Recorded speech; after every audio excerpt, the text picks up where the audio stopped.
Mesdames, Messieurs, bonjour, vous êtes sur JMTV+, merci de nous être fidèles. Nous recevons aujourd'hui, dans ce bœuf général, voilà, on va toucher un peu tout, de l'économie, peut-être de la politique, du social.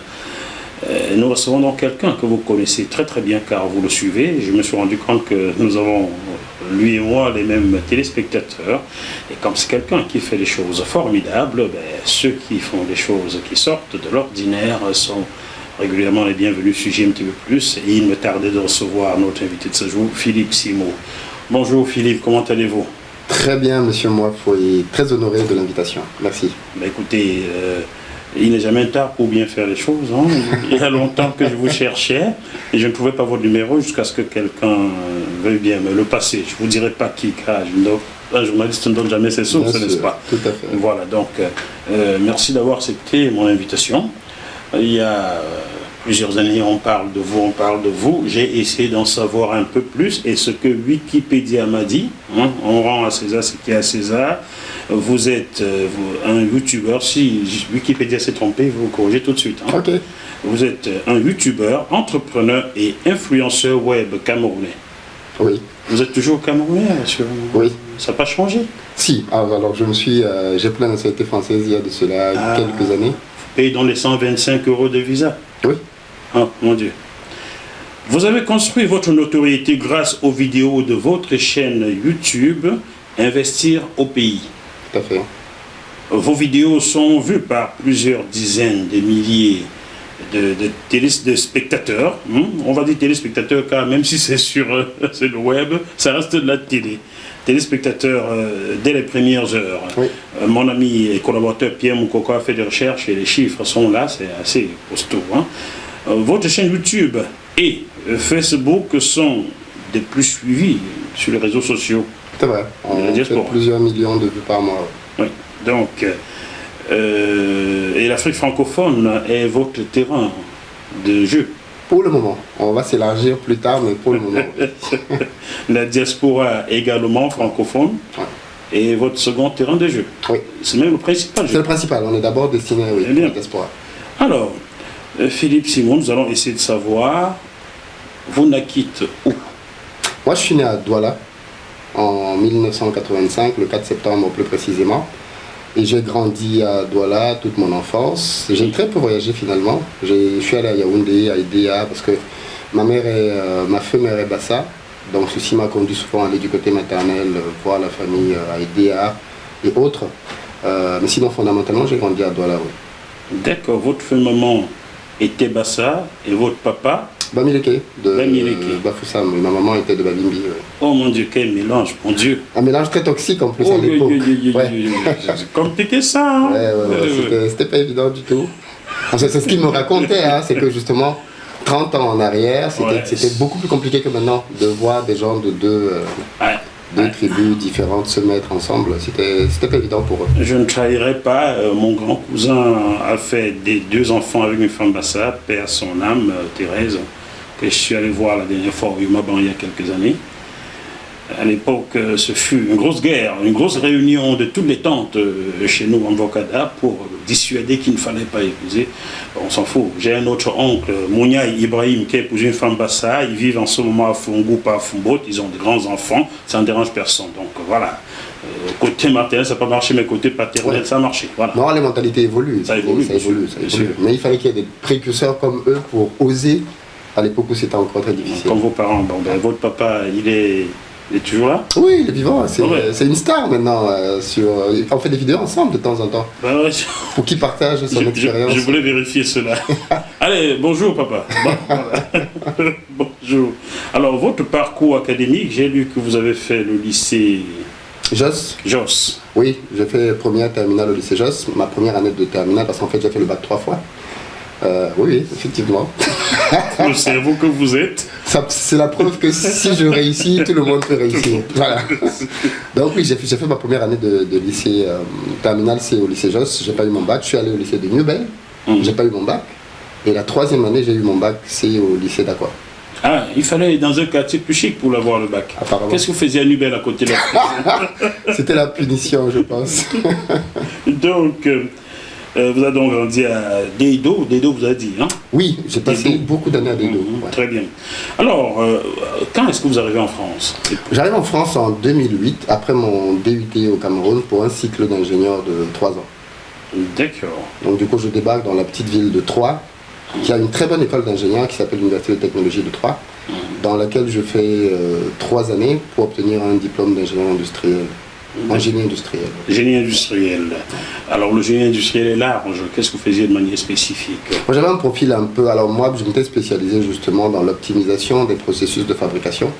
C'est-à-dire quand une société veut fabriquer quelque chose, moi ma spécialité c'était de pouvoir l'aider à le faire le plus rapidement possible en dépensant le moins d'argent. Donc ça s'appelle un peu du lean manufacturing pour un terme un peu plus technique. D'accord. Donc j'ai fait pas mal de lean manufacturing. Ensuite, à la fin de vos études, vous travaillez d'abord en France. Peut-être vous travaillez toujours, je ne sais pas. Je n'ai travaillé qu'en France. Non, aujourd'hui je suis à mon propre compte depuis 3 ans. Mais oui, j'ai fait l'essentiel de ma carrière comme ingénieur en Alors, France. je ne vais pas citer les entreprises par lesquelles vous êtes passé. Pas de Je publicité, mais je les aime beaucoup. Je salue d'ailleurs Anne Louvergeon, qui est partenaire et associé de mon frère Vincent Conjoc, mais je ne veux pas citer la société. pas de problème. Voilà, je ne veux pas leur faire de la pub, ils m'ont pas versé un centime. Vous Tout à voyez ce fait. que je veux dire? Je suis d'accord. Et comme coach, vous allez de pays en pays, de grande ville en grande ville. On vous trouve à Douala, Yaoundé, Abidjan, Dakar. Et vous offrez des colloques, ateliers de formation en mentoring. Alors l'objectif de notre présence sur les réseaux sociaux était de pouvoir permettre à la diaspora, fondamentalement, de se réconcilier à l'Afrique. Parce qu'il faut reconnaître que la diaspora francophone notamment est très critique et très sévère vis-à-vis du continent africain, parfois à raison. Mais l'idée c'était de faire comprendre aux gens que ces ressentis-là ne devraient pas nous empêcher de voir ce qu'il est quand même possible de faire. Et donc notre démarche est justement de former tous ceux qui veulent dans la diaspora se lancer en Afrique. Et au bout d'un moment, les gens en Afrique ont commencé à se dire, mais c'est bien de former les gens de la diaspora, et nous qui sommes sur place déjà, qu'est-ce que tu prévois pour nous? Et donc de là est née l'idée de commencer à faire des formations en présentiel dans plusieurs capitales africaines. Vous êtes croyant? Oui, moi je suis chrétien. Ouais. Oui, je m'en doutais bien. Parce que vous ressemblez à une sorte de Moïse des temps modernes. Non. Je ne me définis pas du tout comme ça. Non, il y a un besoin qui est là, il faut... Pas encore. En 2020, vous aviez envisagé d'ouvrir des bureaux un peu partout en Afrique. Oui. Est-ce que j'ai bien... Alors aujourd'hui, on a déjà 2 antennes. On a une antenne au Cameroun, à Douala, à Bonamoussadi, Investir au pays. On en a une autre à Abidjan. Et avec le Covid qui nous ralentit, le prochain bureau, c'est Dakar. Ah, d'accord. Alors, investir au pays, comment vous est venue une telle idée? Très simplement, moi j'étais ingénieur, je travaillais pour des sociétés dont on était ralliement. Oui, il vaut mieux, Voilà. parce que ça ne fait pas beaucoup de bien en Afrique.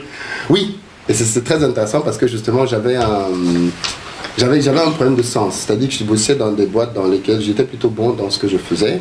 J'étais plutôt bien rémunéré pour le travail que je faisais. Mais je trouvais que moi qui aimais tant l'Afrique que ça ne faisait pas sens. De dire, ouais, tu aimes l'Afrique, tu veux que l'Afrique se développe, mais pourtant, aujourd'hui, tu travailles pour des sociétés dont les activités en Afrique peuvent être fortement contestées. Peuvent ou bien sont fortement... Sont clairement. Ils ne sont pas fait la langue de bois avec moi, Philippe. Non, pas du tout. Sur GMTE+, il n'y a pas de langue de bois. Non. Mais il ne faut pas utiliser des propos qui ne sont pas démontrables. Quand il y a des procès en justice et qu'un procès aboutit comme celui de Vincent Bolloré, on peut dire maintenant qu'il est condamné. Il faut aussi être responsable. S'il n'y a pas un procès qui a été fait et qui n'est pas condamné, on est un peu dans le Congossa de quartier, dans lequel on va commencer à accuser des gens sans avoir un seul élément factuel. Mais vous savez que les multinationales françaises sont difficilement condamnables en Afrique.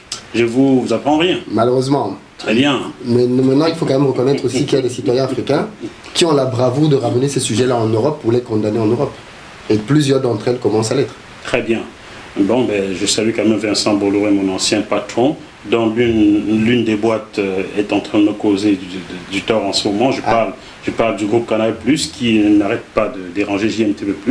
Vous voyez où je tourne. Vous pouvez confirmer que je tourne chez moi dans mon salon. Bien sûr, oui. Mais je suis attaqué par Canal+, parce que j'utilise le signe plus. Oh. JMTV+. Donc, je ne comprends pas que l'Institut national de la propriété intellectuelle ait permis au groupe Canal de déposer le signe plus. Un signe créé par qui on ne sait, voici des millénaires. Donc voilà. Donc plus leur appartiendrait. Plus leur appartiendrait. J'ai les documents, ils ont déposé, il y a un pays à valider. Et là, je conteste cela en disant, mais le signe plus est un signe algébrique qui n'appartient. On ne sait même pas à qui il appartient. À personne. Donc nous en sommes là. Voilà, chers téléspectateurs, pourquoi de temps en temps vous voyez JMTV Live ou JMTV+, j'ai acheté les deux noms de domaine au cas où. Car comme ils ont le bras long, plus long même que je ne sais où, il faut prévoir, n'est-ce pas Philippe Simon? Wow, je n'étais pas au courant. Ah, vous n'étiez pas au courant. Bon, je vais désormais vous envoyer mon actualité, je vais vous envoyer les articles là-dessus. Donc, je suis malmené par Canal Plus du groupe Bolloré en ce moment. Mais je salue quand même Vincent Bolloré, que j'ai côtoyé, bien entendu. C'est dommage. Voilà, c'est écrit dans mon livre.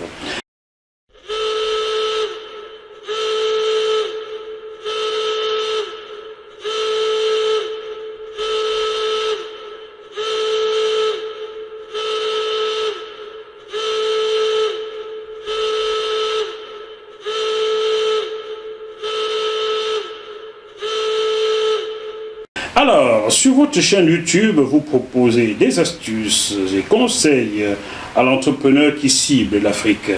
Votre contenu est principalement destiné à la diaspora, on le sait déjà. Parlant de diaspora, je vous ai adressé hier une vidéo. L'avez-vous... J'avais déjà vu cette vidéo sur votre chaîne avant, comme je ne l'ai pas regardée, je la connais déjà. Je l'avais déjà regardée à l'époque où elle était sortie, où elle avait fait un peu de buzz. Preuve que je suis votre, je suis votre chaîne comme beaucoup de personnes dans la diaspora. Moi aussi, je suis la vôtre. Ah, c'est gentil, c'est très gentil. Et je vous apprécie surtout. C'est très gentil, merci beaucoup. Merci. Je vous en prie. Donc, c'est triste. C'est triste, il faut juste peut-être rappeler le contexte. Je vais rappeler le contexte. Il s'appelle Francis Yapi, c'est un CEO, un DG dans les entreprises pétrolières. Il a travaillé en Corée du Sud, mis à la tête de cette entreprise par des Canadiens. Il a travaillé au Gabon, toujours à la tête d'une entreprise pétrolière. Bref, il a parcouru le monde entier. Et un jour, il a eu l'idée avec ses amis de lancer une nouvelle entreprise. Et comme le Cameroun lui est cher, il voulait installer le siège au Cameroun. Ses amis ont essayé de l'en dissuader en lui disant « c'est pas un pays sûr ». Il a insisté là, bon, ok, vas-y. Il se pointe en décembre 2020 au Cameroun pour avoir un visa à l'aéroport comme il a dû le faire. Non, il est interpellé, il est mis en cellule 3 jours et rapatrié au Canada. Au même moment, à l'aéroport, une dame, Guijol, vous voyez, c'est terrible, hein? Guijol obtient son visa à l'aéroport au Cameroun et rentre au Cameroun, mais lui, il est rapatrié. Du coup, le projet ne se fera plus au Cameroun, ça sera peut-être à Port-Harcourt au Nigeria ou à Abidjan, car les autorités ivoiriennes l'ont contacté. Après avoir vu cette émission-là, pour lui demander l'une des plus au siège. Voilà quelqu'un qui est allé au Cameroun pour créer des richesses, créer des emplois, qui est ainsi traité. Ce qui nous frappe, c'est qu'il s'appelle Yapi, et celle qui a eu le visa devant ses yeux pour entrer au Cameroun s'appelle Guijol. Comment faites-vous pour convaincre ce type de personnes refoulées dans leur pays de venir, de prendre le risque d'aller investir au Cameroun? Alors, le discours, il est toujours le même. À la réalité, il faut reconnaître que des problèmes, il y en a partout. Il ne faut pas donner le sentiment que l'Afrique ou le Cameroun est le seul pays dans lequel on peut avoir des problèmes. Bien sûr que non. Même en France, ici, vous êtes de plus en train de poser un problème. Oui, oui. À chaque pays, chaque continent, ses réalités, ses problématiques. J'avoue que quand j'ai appris cette histoire, j'étais un peu surpris. Parce que ce n'est pas du tout moi l'accueil que j'ai eu au Cameroun quand je suis allé pour investir, ou même que les gens que j'accompagne ont eu. Mais je ne peux pas nier le fait que ce genre de cas existe et que ça reste déplorable. Maintenant, moi, ce que je dis à ces gens-là, qui ont déjà été une première fois dans une initiative, ou même une deuxième fois qui n'a pas marché, c'est de séparer deux choses. Séparer le pouvoir en place et leur amour pour le pays. Parce que fondamentalement, il n'y a aucun régime qui est éternel. Aucun. C'est-à-dire, il faut rappeler qu'en France où nous sommes aujourd'hui, il y avait des rois ici. En effet. Voilà. Et à l'époque de la royauté, je pense que quelqu'un pouvait imaginer un seul jour que le système de royauté pouvait se terminer et qu'on serait dans un régime démocratique, ainsi de suite. Ah bon, c'est aussi démocratique que ça, mais bon. Voilà, en tous les cas, un système dans lequel il n'y avait plus de filiation, père-fils, ainsi de suite. Les choses évoluent. Et il faut reconnaître que moi, j'ai discuté beaucoup avec des industriels camerounais pendant les récents mois, et tous m'ont dit la même chose. Ce pays est en train de changer quand même. De notre point de vue, par rapport à ce qu'on voit ici sur place, on a le sentiment que les choses vont dans le bon sens. Et moi-même, je ne peux parler que de ce que j'ai vécu. C'est sûr qu'il y a toujours des histoires de bac-chiche à gauche à droite. Ah bon, le bac-chiche, la corruption. Ça existe toujours. Il y a un fonctionnaire qui vous bloque votre dossier parce qu'il faut lui donner 50 euros, 100 euros, 200 euros pour obtenir une signature, ainsi de suite. Ça existe. Je gagne combien? Voilà, le mapartisme, le parti du... quelle est ma part dedans? Ça existe. Et il ne faut pas que quand on aille investir en Afrique, on soit naïf. Il faut être conscient que ça existe. Et les réalités dont je parlais, elles existent au Cameroun, elles existent à Abidjan aussi, parce que j'ai une société là-bas.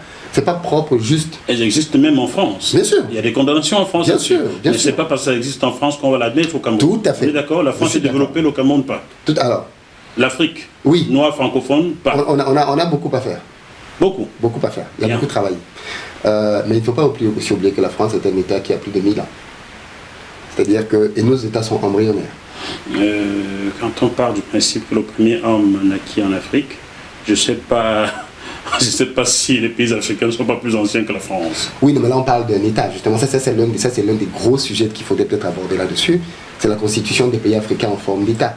Il faut bien savoir qu'à l'époque de la colonisation et avant même, les peuples africains ne se définissaient pas comme des États. Comme des États, non. C'était des royaumes. Voilà, c'était des royaumes et autres. Et aujourd'hui, on est venu, et c'est peut-être ça qui fait que c'est facile de tribaliser le continent africain. C'est qu'on est venu prendre des peuples qui, en réalité, n'avaient pas vraiment grand-chose à voir ensemble. Okay. À Berlin, on a décidé que tous ceux qui sont dans ce périmètre-là vont désormais constituer un État. 1884. 1884 à Berlin. Une décision qui continue de nous faire mal jusqu'aujourd'hui. C'est ce que Tikenja Fakoly dit, une partie de l'Empire mandingue se trouva dans l'Empire Mossi, un truc comme ça. Voilà. Et donc ça pose un problème. C'est que des gens qui hier, justement, avec chacun son identité culturelle et autres, se retrouvent à appartenir à un État. Or, dit qu'on appartient à un État, suppose qu'on a un socle commun. Et on sait tous comment un État se forme. Et ce travail n'a pas été fait en Afrique aujourd'hui. C'est parce qu'on a un drapeau, un président et un nom. Pardon, un président. Ah bon. On n'a pas de président en Afrique si on a des présidents. Démocratiquement nommé, quoi. Bon. Revenons sur l'affaire Francis Yapi. Oui. Car cette affaire a échaudé beaucoup de Camerounais de la diaspora qui souhaitaient investir au pays. Oui. Votre slogan. Oui. A pris un coup avec l'histoire Francis Yapi. C'est vrai. Vous m'aurez dit que c'est faux, je ne vous aurais pas cru. Non. Je reconnais que ce genre de choses peuvent exister. Bien. Non, je reconnais que... Donc, j'ai reçu plusieurs mails, beaucoup de témoignages. Oui. Mais je vous dis beaucoup. Et ces Camerounais qui se plaignent, qui m'écrivent, m'envoient jusqu'au document de l'aéroport du Cameroun où on a écrit persona non grata. Je ne les diffuse pas parce que ce régime est encore en place et pourrait leur causer du tort à leur famille. Ils m'ont demandé, j'ai promis de ne pas encore diffuser. Bien sûr. Alors, comment faites-vous à investir au pays pour convaincre ce genre de profil de faire fi de ces tracasseries administratives et d'aller quand même investir au pays? Je leur dis que ces tracasseries administratives, les Chinois les ont, les Indiens les ont, les Américains et les Européens les ont. Il ne faut pas penser une seule seconde que ces tracasseries sont réservées aux Noirs et aux Camerounais, c'est faux. C'est un système qui est ainsi fait. Et ce système-là, peu importe qui se confronte à ce système, est lui-même dans le même engrenage. Maintenant, il faut se poser la question. Comment un Chinois qui a la barrière de la couleur de la peau, qui a la barrière de la langue, qui a la barrière de la culture, qui a la barrière du système, parvient à surmonter ces 4 barrières et vient s'installer en Afrique pour faire du business, au Cameroun par exemple? C'est parce qu'il voit que ce qu'il a à gagner vaut la peine par rapport aux tracasseries. Et je pense que c'est cette vision qu'il faut que les gens de la diaspora aient. Ce n'est pas simplement de voir les tracasseries, c'est de voir est-ce que ce qu'il y a à gagner derrière vaut les tracasseries. Et si la réponse est oui, alors on les affronte comme j'ai pu le faire et comme d'autres entrepreneurs le font. Ça vaut la peine, j'affronte les tracasseries parce que je sais que le gain derrière est infiniment plus grand que les tracasseries. L'Afrique est un endroit dans lequel il est aujourd'hui, j'ai envie de le dire, c'est l'un des endroits où on peut le plus rapidement devenir milliardaire. Mais vraiment, hein, le plus rapidement devenir milliardaire en termes de croissance. Parce que le système est fait de telle sorte que quand vous le comprenez, vous pouvez accélérer très facilement. En Europe, non. En Europe, non. Et moi, je dis à ces gens, plutôt que de rester, parce qu'il faut bien reconnaître que la plupart de nos compatriotes qui veulent aller investir au pays, ils le veulent parce que quelque part, ils savent que c'est là-bas qu'ils auront de l'impact à faire. Ils savent que c'est là-bas qu'ils peuvent faire changer la société. En ne le faisant pas, une partie d'eux-mêmes meurt. Parce qu'au final, ils vivent en Europe, ils ne se déploient pas en Europe comme ils le feraient en Afrique. Et de fait, ils perdent, leur famille perd, donc surtout dans des cas de figure, des gens qui sont en Europe et qui disent depuis 20 ans je vais rentrer au pays, et ils ne rentrent pas. Le système aussi est effrayant. Je le reconnais. C'est effrayant le système. Mais je pense qu'il est important, et c'est bien que vous m'ayez invité, qu'ils aient les deux discours. Qu'ils aient le discours de M. Yapi qui est vrai, mais qu'ils aient aussi le discours de quelqu'un d'autre qui dit c'est vrai qu'il y a ces tracasseries, mais on parvient à avancer. Vous devez peut-être dire merci à Francis Yapi, car c'est lui qui m'a décidé à vous inviter. Il ne me l'a pas suggéré. Mais après son histoire, je me suis dit, il me faut Philippe Simon, je dois trouver son contact. J'avais déjà contacté quelqu'un autour de vous dans votre entreprise qui aurait voulu que j'adresse une demande d'audience comme ça se fait au Cameroun. Là. Je me suis dit, moi, il faut adresser une demande d'audience à Philippe Simon. Vraiment, c'est le monde à l'envers. Je me suis dit, bon, je vais me débrouiller pour trouver son numéro et je lui parle directement. Donc, votre collaboratrice, faites attention. Hein. Quand un journaliste contacte votre CEO, vous passez le message. On ne sait jamais. Tout à fait. Voilà. Vous me paierez pour ça. Alors, outre le cas, j'ai pris deux cas. Je tiens à préciser qu'il y a beaucoup de médias beaucoup moins sérieux que JMTV aussi qui nous contactent, donc c'est important de faire un filtre. Et peut-être que dans votre cas, le filtre n'a pas été bien fait, mais le but de ce filtre-là, c'est justement d'éviter que les petits malins de gauche à droite pensent qu'ils peuvent accéder directement aussi et proposer des demandes. C'est juste ça. Il faut demander des enveloppes. Dites-le. Moi, c'est pas mon style, donc les gens savent bien que s'ils me demandent une enveloppe, ils n'auront rien. Donc. Vous m'avez rien donné pour venir là, hein? Pas du tout. Bon. Heureusement, je ne paye pas. Alors, je tiens à le préciser, je ne paye pas pour passer dans les médias. Très partout, bien. vous m'avez vu passer en Côte d'Ivoire, partout, je ne paye jamais. Très bien. On ne doit pas payer pour passer dans les médias, sauf lorsqu'on est en phase promo. Promotionnel, ce qui est normal. Là, si vous n'êtes pas en promo, je n'ai rien à vous demander. Tout à fait. Prochainement, vous verrez un chef d'entreprise sur ce plateau. Oui, j'ai reçu. JMTV+ a reçu ce matin son virement pour passer la messe à la promo de son entreprise. Logique. Tout à fait. Voilà, c'est dans les comptes de l'entreprise, donc l'État français fait les comptes à la fin de l'année. Donc, outre le cas de Francis Yapi, qui a échaudé les gens, beaucoup de Camerounais de la diaspora m'ont rapporté le cas de M. Bissek. Est-ce que vous le connaissez? Non. M. Bissek avait une entreprise laitière, des produits laitiers au Cameroun, à Douala. Du jour au lendemain, une multinationale basée dans un pays occidental où il y a beaucoup de montagnes. Ah, ça me dit quelque chose. Je crois que j'avais entendu un truc, cette histoire-là, dans les couloirs. Je crois que j'avais entendu ça, oui. Alors, donc, oui, le big boss de cette entreprise, qui est dans un pays européen où il y a beaucoup de montagnes et beaucoup de fric, sur mon regard, un petit pays, a rendu visite à M. Biya, et du jour au lendemain, l'entreprise de M. Bissek a été fermée. Il a fini par gagner le procès au bout de combien d'années?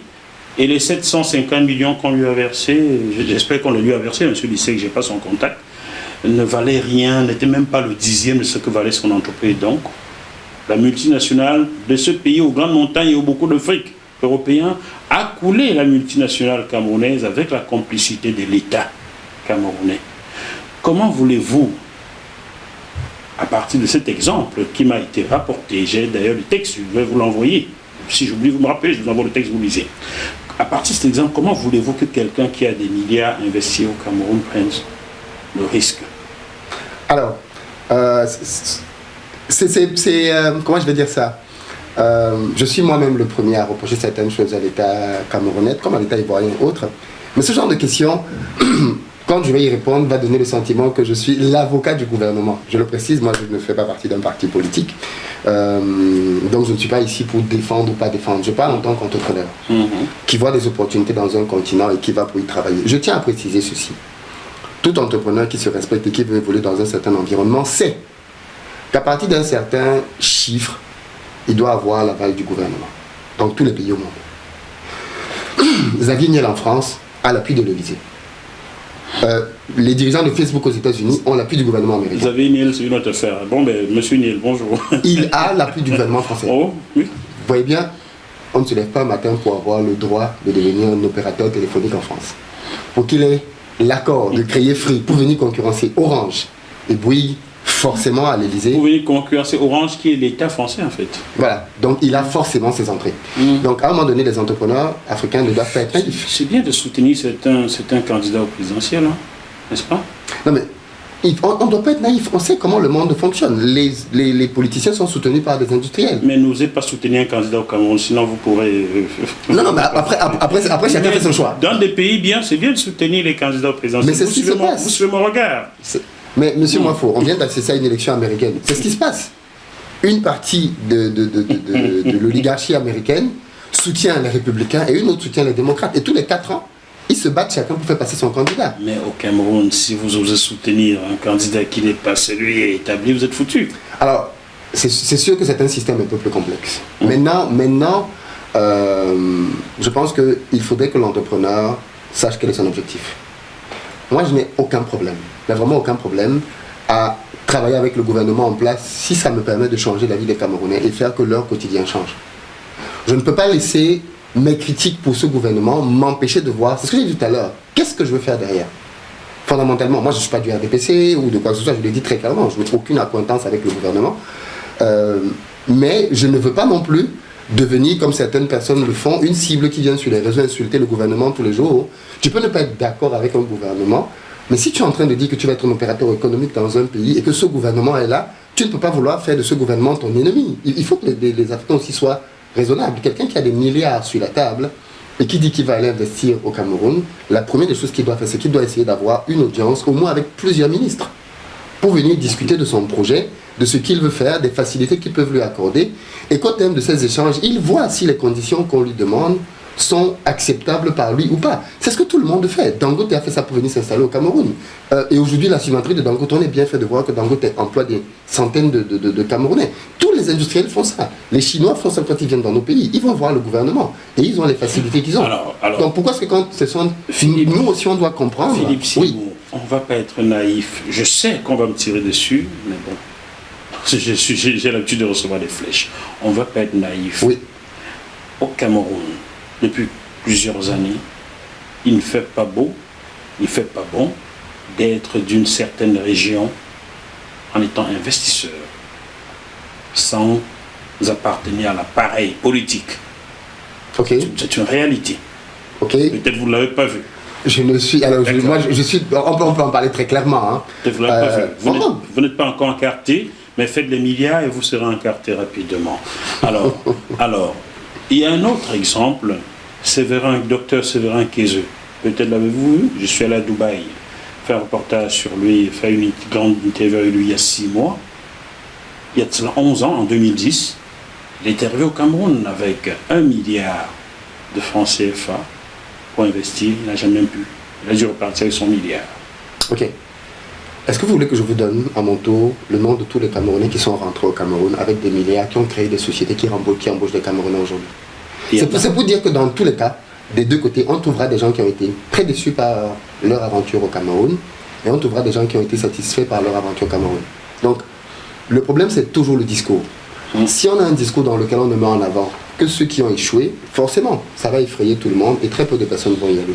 Mais si en parallèle, on montre toutes ces personnes moi j'en connais, qui étaient balayeurs de rue en France, qui sont capitaines d'industrie au Cameroun aujourd'hui, qui emploient des centaines de Camerounais et qui sont venus. C'est ce que je dis, c'est que il y a forcément des loupés, il y a forcément des gens dans le système qui ont été trop zélés et qui ont peut-être froissé certains compatriotes qui voulaient faire du business.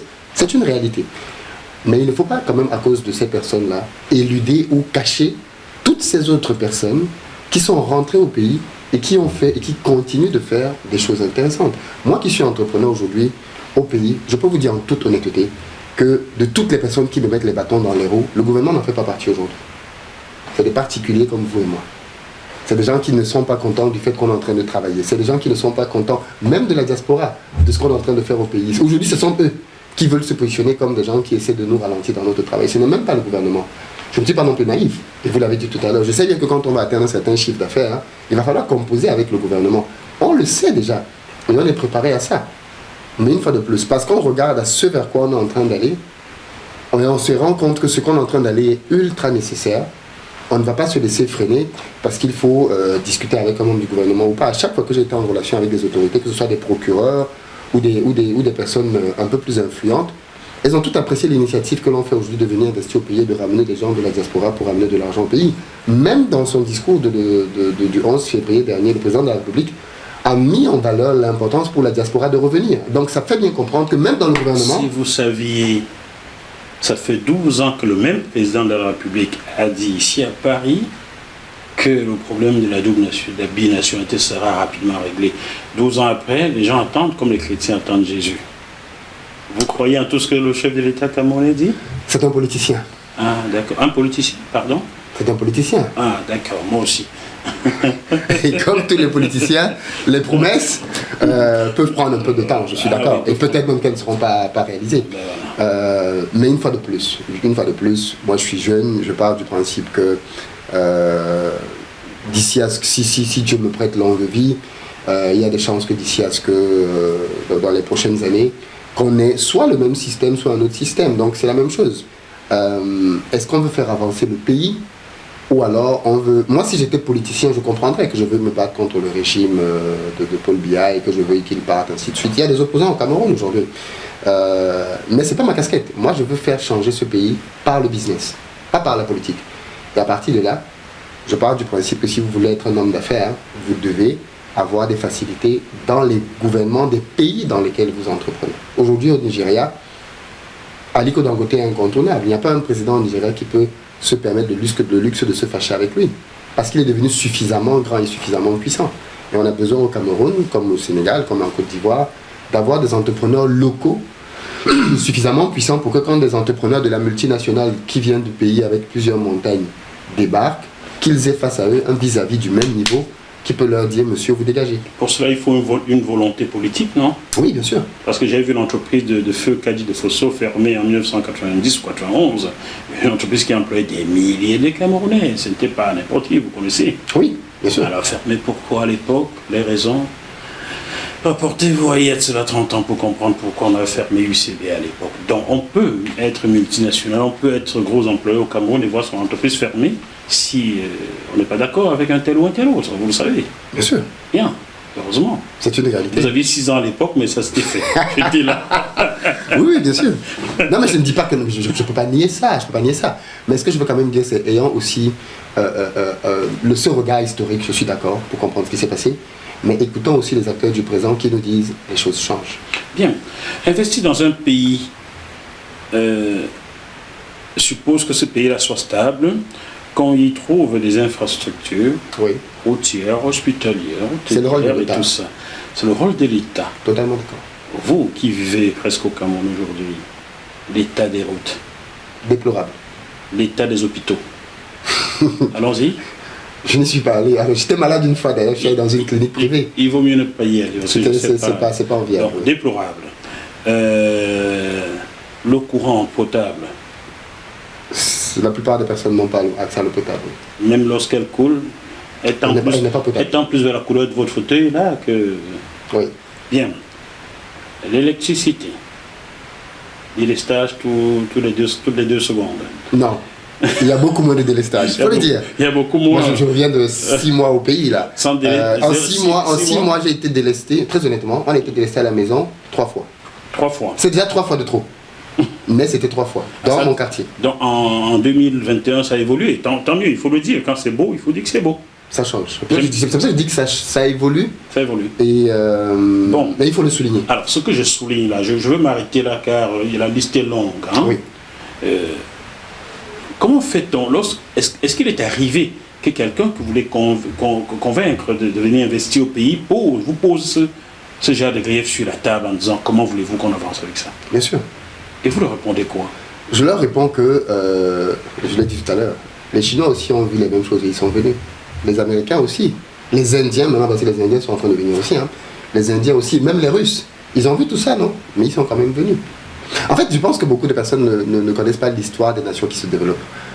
Prenez les biographies, d'accord, des richissimes hommes américains.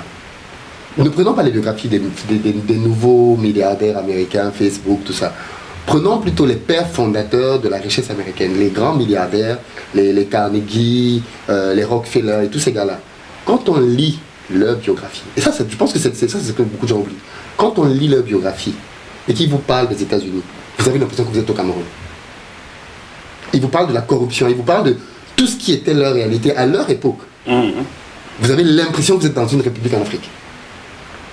Et ça me donne beaucoup d'espoir. De me rendre compte qu'en fait, c'est comme ça que ça a commencé ailleurs. Le problème, c'est que, comme j'ai dit tout à l'heure, on essaie de comparer nos États embryonnaires avec toutes leurs lacunes à des États qui ont 400 ans, 500 ans derrière elles. Prenons simplement ces États-là. Quand elles étaient à notre stade, on va se rendre compte qu'elles avaient les mêmes problèmes. Alors oui, maintenant, ils sont parvenus, d'une manière ou d'une autre, à passer cette phase-là. Parce que vous-même, vous l'avez dit, on parle de démocratie en Europe, mais en réalité, est-ce que c'est vraiment de la démocratie? Donc, il faut maintenant que l'on se répertorie en Afrique et que l'on se rende compte que nos États aujourd'hui sont à un stade de leur développement dans lequel ce type de problèmes-là sont encore présents. On est d'accord qu'on ne doit pas les admettre, on doit les combattre, mais il faut reconnaître quand même que les États dans lesquels nous sommes aujourd'hui avec les problématiques que nous avons, les autres les ont connus aussi. Et ils les ont passés. Aujourd'hui, en Afrique, on n'est pas prêt à faire un Facebook. Il ne faut pas se tromper. Parce que pour qu'un Facebook existe, il y avait déjà autour de Facebook une structuration dans le pays qui existait. Nous, on n'a pas encore cette structuration dans le pays. Il faudrait qu'on travaille donc pour que cette structuration existe, pour que nous aussi on ait nos Rockefeller, pour que nous aussi on ait nos Dangote et autres.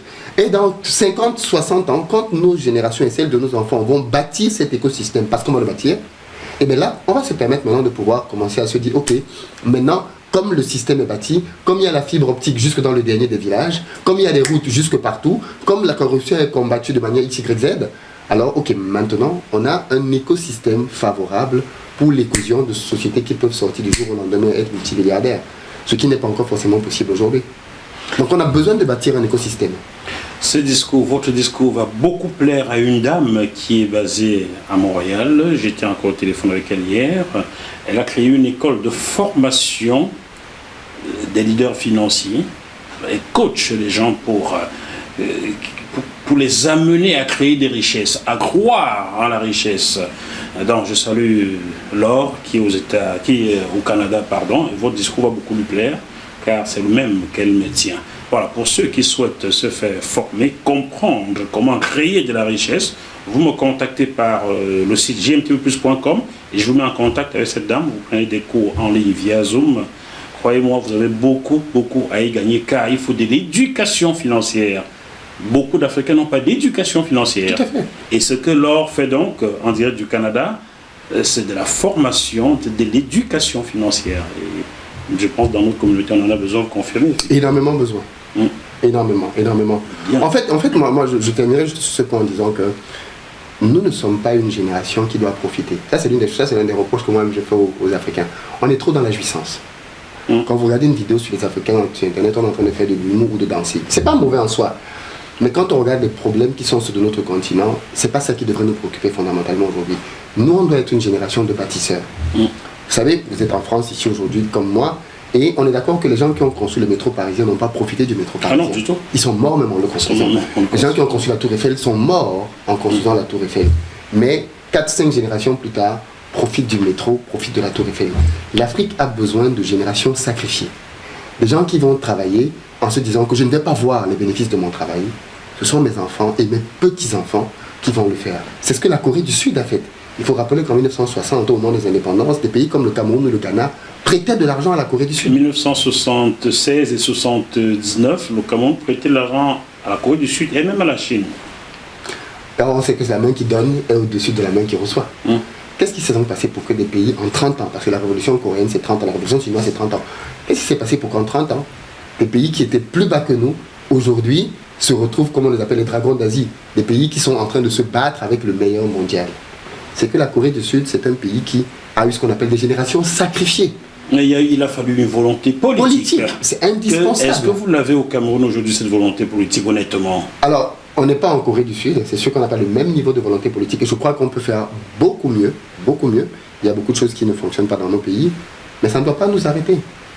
Ça ne doit pas nous arrêter. Notre volonté, notre détermination. N'oubliez pas qu'il n'y a aucun gouvernement au monde qui peut aller à l'encontre de toute sa population.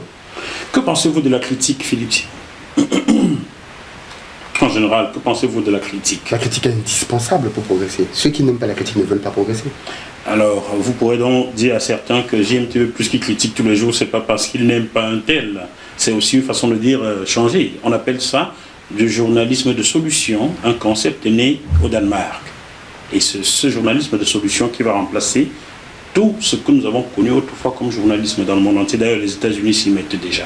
Donc, de plus en plus, vous allez voir des journalistes travailler comme Jackie Moafo le fait, critiquer, taper et proposer. Justement, c'est ce que je voulais dire, c'est qu'il ne faut pas simplement se limiter à critiquer. Il faut proposer, mais ce n'est pas quelque chose qui est propre à Jackie TV. En France, on a une émission qui s'appelle Cache Investigation. Ah, j'adore Élise Lucet.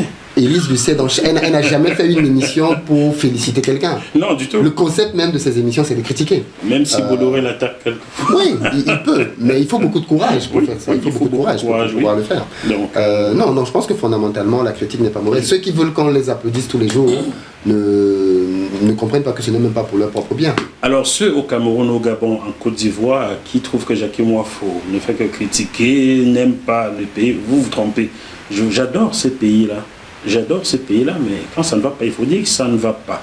Et j'en profite encore, Philippe Simon, pour vous poser sur la table un grief qui m'a profondément marqué il y a de cela quelques années au Cameroun. Quelques années, ça ne fait pas 10 ans, hein, ça fait 5 ans, 6 ans par là. Un entrepreneur à Douala a gagné un marché, voilà, comme ça, et a fourni beaucoup de marchandises au ministère des Finances. Vous suivez bien mon regard? Oui. Ce gars, je l'ai connu, nous avons été à l'école au collège Victor Photo ensemble au début des années 90. J'ai vu son cheminement, je le connais. Mais disons, il a mis des années à se faire payer et il n'est jamais rentré en possession de tout son argent. Jamais. C'est qui a coulé sa boîte. Oui. Comment peut-on, Monsieur le Président de la République, inciter les jeunes à travailler, à investir, quand le pouvoir que vous tenez coule les jeunes entrepreneurs camerounais et favorise l'achat dans certains pays d'Asie? Comment peut-on y arriver un jour si l'État ne protège pas les entrepreneurs camerounais locaux? Pas que camerounais, en Côte d'Ivoire, on doit protéger les locaux, au Gabon, les locaux. Comment peut-on y arriver sans protéger les entrepreneurs locaux? C'est indispensable que nos États créent des champions. Vous savez, Aliko Dangote, Mike Adenuga, Tony Eluelu. Vous ne citez que ceux venus des pays anglo-saxons, hein? Je vais terminer justement. Leçon grâce à Obasanjo, président. Hein? Ouais. Obasanjo, quand il est arrivé au pouvoir, il avait dit que son objectif c'était de faire au minimum 50 milliardaires en dollars au Nigeria. Il n'a peut-être pas fait 50, il en a fait au moins 30. Qui aujourd'hui on voit bien qu'ils sont de la fierté de l'Afrique avec leurs entreprises. Et moi j'avais fait une vidéo dans laquelle je mettais ce challenge-là à nos présidents. Que ce soit Paul Biya au Cameroun, Ali Bongo au Gabon, ou même les autres présidents dans les autres pays, je leur avais donné ce challenge-là. Parce que pour beaucoup d'entre eux, en réalité, je pense qu'ils sont dans leur dernier mandat, ou du moins vers la fin de leur pouvoir. Et si pour partir, eux aussi, permettaient que l'on ait dans les différents pays des champions locaux. Parce qu'on en a indubitablement besoin. Et si on ne fait pas ça, moi, il m'a été rapporté que pourquoi est-ce qu'on a eu des Kadji, Futso et autres au Cameroun? Parce que si vous regardez bien, on n'a pas des multimilliardaires de cet âge-là dans les autres pays africains. On n'en a pas. Le Cameroun a une particularité à ce niveau-là, une particularité, c'est que le feu Aïdjo, un jour apparemment de ce qu'on m'a raconté, hein, quand il faisait une balade à Yaoundé et qu'il voyait des commerces, à chaque fois qu'il demandait à qui ça appartient, on disait ah ça c'est un Français, ça c'est un Grec, ça c'est un Libanais. Il s'est rendu compte que dans quelques années, ce pays va appartenir aux étrangers. Et donc de fait de là, il a pris l'initiative de favoriser l'émergence de champions locaux. D'où le fait qu'il y a eu des éléments de faveur, de douane, de facilité d'accès au crédit, de garantie que l'État camerounais avait pris pour permettre l'éclosion des personnes comme Futso, comme Kadji et autres. Parce qu'on n'arrive pas à ce niveau de fortune si on n'a pas un gouvernement derrière soi. Et donc moi, mon challenge, je le répète encore aujourd'hui sur cette plateforme, c'est qu'il faut que nos dirigeants actuels créent les conditions pour qu'on ait nous aussi des champions locaux. Parce que sinon, dans quelques années, ces pays-là appartiendront officieusement aux Africains, mais dans la réalité seront dirigés par l'étranger. Parce que, vous avez pris l'exemple de tout à l'heure, aujourd'hui, le néocolonialisme continue grâce au business. C'est avec les multinationales que la France peut se permettre d'avoir de l'emprise sur plusieurs pays africains. C'est grâce à ces multinationales, hein, fondamentalement. Et c'est avec des entreprises. Donc, il faudrait bien qu'on comprenne qu'aujourd'hui, l'enjeu et les batailles se font au niveau du business et des sociétés. Tout à fait, tout à fait. Donc, il faut que nos pays créent l'émergence de plusieurs champions locaux qui vont assurer, pérenniser et rendre les pays indépendants. On est tous fiers aujourd'hui d'Aliko Dangote et autres, mais ils sont là parce qu'un président un jour a décidé qu'il allait faire de des champions. Et je pense qu'au Cameroun, le président Paul Biya peut sur... Ah bon? Bien sûr qu'il peut. D'accord. Bien sûr qu'il peut. Il n'est jamais trop tard. Il n'est jamais trop tard. Il n'est jamais trop tard. Mais c'est pas en cédant des terres aux Chinois, aux Français qu'on va y arriver. Hein? Il faudrait céder plus de terres aux Camerounais. Ah, vous parlez de céder des terres aux Camerounais. J'en connais un qui voulait créer une plantation de cacao quelque part pour transformer, fabriquer le chocolat au Cameroun. Il n'a pas pu parce qu'il n'est pas... il serait venu d'un autre coin du Cameroun qu'on ne veut pas là-bas. Vous voyez, monsieur? Oui, mais c'est un problème qu'on a au Cameroun. C'est un problème qu'on a au Cameroun. Il faut le dire, le tribalisme existe. Il n'y avait pas de proximité sociologique avec la région. Oui. Il y a des problèmes que les Camerounais rencontrent que les Chinois ne rencontrent pas. Ils ont de gros problèmes au Cameroun, je ne les comprends pas. Le Chinois est venu de chez lui, il a des terres dans le sud, à l'est. Quelqu'un du Cameroun qui est venu d'un autre coin ne peut pas avoir des terres au même endroit. Le Chinois va faire des richesses rapatriées chez lui. Le Français fait des richesses rapatriées chez lui. Le Camerounais, ses richesses vont rester au Cameroun et profiter à tous les Camerounais. Comment vous faites pour ne pas réfléchir? Est-ce que vous en parlez suffisamment dans vos directs? Oui, bien sûr, je parle du tribalisme comme une censure pour l'Afrique. Le tribalisme, c'est quelque chose d'horrible, et qui fait énormément de mal à nos pays, énormément. Et il faut clairement que le gouvernement prenne à bras le corps ce problème, parce que c'est au gouvernement de fédérer, c'est au gouvernement d'unir. Vous parlez de ce gouvernement dans lequel on trouve des gens qui traitent certains anglo-bamileke de ceci ou de cela. Vous parlez de ces gens-là? Oui, bien sûr. Ah, d'accord, ils vont le faire. Peut-être quand j'aurai de petits-fils, les cheveux blancs. Bon. La dernière fois que vous étiez au Cameroun, monsieur Mouafo, c'était quand? Il y a de cela 5 ans. Il y a de cela 5 ans. Aujourd'hui, est-ce que vous êtes persona non grata au Cameroun? J'en suis certain. On n'aime pas mes émissions au Cameroun. On me l'a fait savoir. C'est pas grave. Si certains pensent que je n'aime pas le Cameroun, vous vous trompez lourdement.